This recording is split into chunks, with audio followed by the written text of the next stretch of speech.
Povodom dešavanja na posljednjoj skupštinskoj sjednici kasnijeg obraćanja predstavnika opozicije, saopštenjem za javnost oglasio se gradonačelnik Lazar Gojković, koji, kako kaže, kao jedan od građana, nikada nije bežao od odgovornosti za sve što je lično ili u saglasnosti sa gradskim ili državnim institucijama do sada inicirao i realizovao. U saopštenju se između ostalog i dodaje: živim u ovom gradu delići dobre i loše dane sa svima vama i ključni motiv mog angažovanja jeste interes građana Valjeva, svih građana bez razlike. Najvažnije u svemu jeste da nikada ovo gradsko rukovodstvo zajedno sa mnom ne bi uradilo ništa što je na štetu građana Valjeva. U svom ekspozeu, kao jednu od tema i najavu zalaganja u narednom periodu, naveo sam ekologiju i u svom radu zalagaću se uvek za zdravlje ljudi i zdravu životnu sredinu. Shodno pitanjima vezanim za rudarenje koja mi se postavljaju, dužan sam da podsjetim na nekoliko važnih činjenica na taj način odgovorim.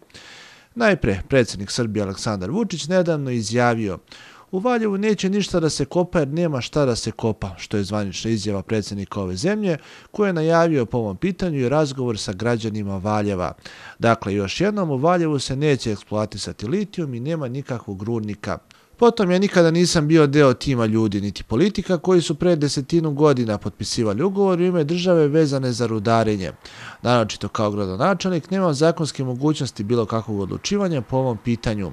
Posebno verujem da mišljenje o rudarenju uticaja na životnu sredinu i zdravlje ljudi mogu dati lica koja su obrazovana po tom pitanju.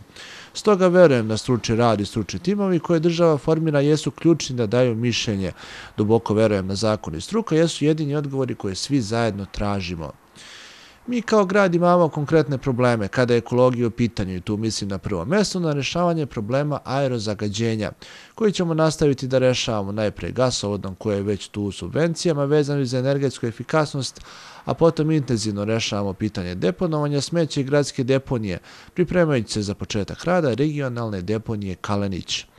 Ne treba zaboraviti ni raspisani tender za izgradnju kanalizacione mreže i postrojenja za prečišćavanje otpadnih voda na Divčibarama i izgradnju kanalizacione mreže u okviru projekta Čista Srbija.